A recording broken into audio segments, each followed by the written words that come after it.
Right now, somewhere, a guy is standing in front of his bathroom mirror, tilting his head under the light, trying to convince himself it's just the angle. It's not the angle, but here's what almost nobody tells him. Thinning hair and hair that looks thin are two completely different problems. And most guys spend years fighting the wrong one, wasting time, money, and confidence on a battle they don't even understand. Let's start with the uncomfortable part. If you're pulling your hair back and staring at your scalp under bright light, checking for a widening part, comparing old photos to new ones, you already know something's changed. That instinct isn't paranoia. Men notice hair loss the way they notice a check engine light, quietly, privately, and usually way before anyone else does. In fact, most guys don't say a word to their friends about it for months, sometimes years, because admitting it feels like admitting something bigger. The time is catching up to them. But here's the twist that changes everything about how you should approach this. For a huge number of guys, the hair isn't actually thinning at all. It's the same density it's always had. It just looks thinner because of decisions being made every single day that have nothing to do with genetics. Think about it like this. Two guys can have identical hair density. One looks like he's balding. The other looks full and healthy. Same hair count. Completely different result. Why? Because volume isn't about how much hair you have. It's about how that hair sits, how it's cut, and what's coating it. Let's break down the real culprits one at a time because each of these is fixable starting today. First, the haircut itself. Most men get the same haircut they've had since high school, regardless of how their hair has changed.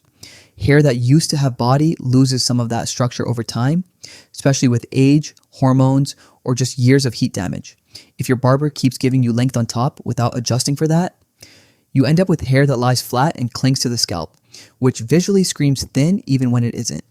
A shorter, textured cut on top, something with a bit of lift built in, instantly reads as fuller. This is why some guys look better with a buzz cut than a longer style. Less length means less weight pulling the hair down flat. Go too long and gravity does the rest of the damage for you.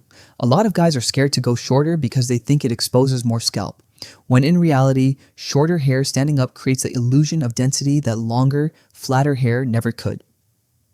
Second, and this one surprises people, product buildup. Guys use gel, pomade, dry shampoo, whatever, and they think they're improving their hair. But over days, that product sits at the root, weighs the strands down, and glues them flat against the scalp. Combine that with natural oil production, and you get hair that looks greasy, flat, and see-through, even on someone with completely normal density.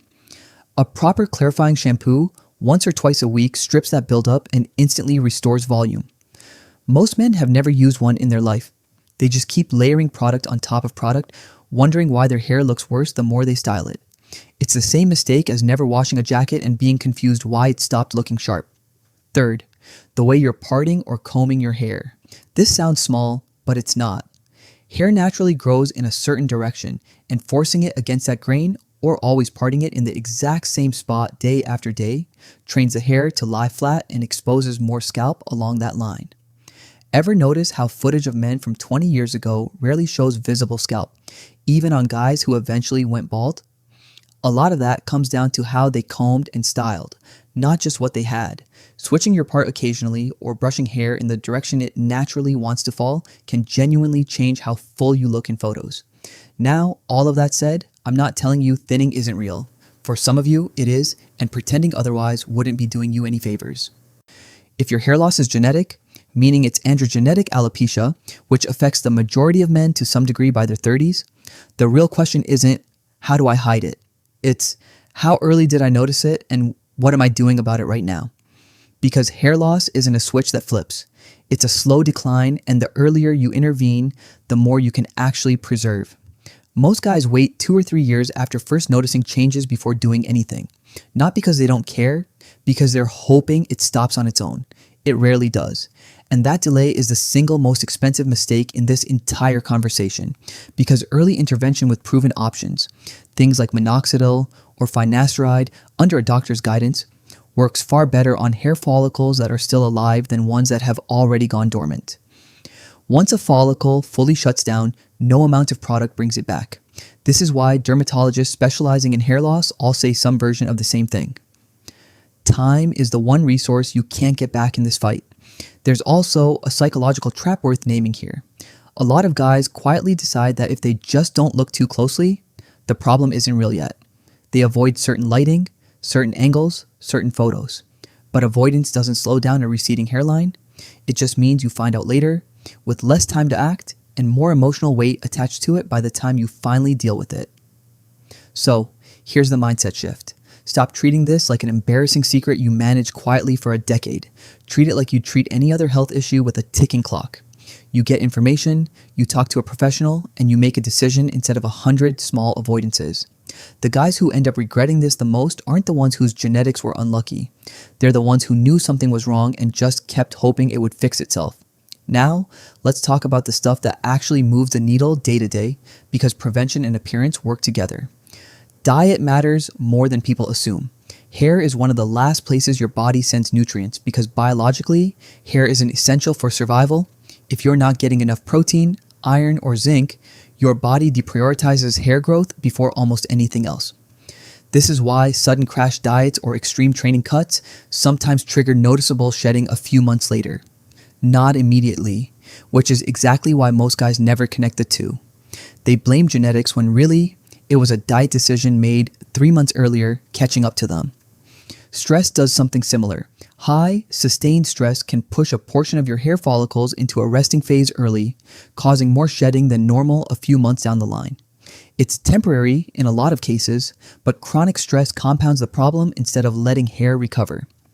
Guys going through a brutal work period, a breakup, or financial pressure often notice their hair looking rougher months later, with zero idea why. And then there's heat damage. The daily blow dryer, the hair straightener, the constant hot showers directly on the scalp. All of that dries out both the hair shaft and the scalp environment that's supposed to support healthy follicles. Small thing, adds up over years. If you're someone who blasts your scalp with scalding water every morning because it feels good, that habit is quietly working against you. There's also something worth mentioning that almost never gets talked about. Posture and confidence change how thinning hair reads to other people. A guy who's insecure about his hairline tends to tilt his head down, avoid eye contact, and fidget with his hair constantly, which draws more attention to it, not less. Meanwhile, a guy who owns it, good posture, direct eye contact, relaxed energy, barely gets noticed for it at all. People take their cues from how you carry yourself. If you act like it's a crisis, they'll treat it like one too. Worth saying too, some of the most respected men in any room aren't hiding a full head of hair. They've simply stopped performing insecurity. A guy who shaves it down and owns the look reads as more confident than a guy desperately combing thin strands sideways, trying to cover a spot everyone can already see. Confidence changes what people register first, and that's not a consolation prize. That's a legitimate strategy men have used for decades. Here's what I want you to walk away with. If your hair looks thin, don't panic and don't ignore it either. Separate the two problems. Fix the styling, the product, the haircut. That's an afternoon decision that changes how you look tomorrow. Then, separately, get honest with yourself about whether there's real thinning happening, and if there is, go talk to an actual professional instead of quietly Googling at 1 a.m. for the 5th night in a row. The guys who handle this well aren't the ones with perfect genetics.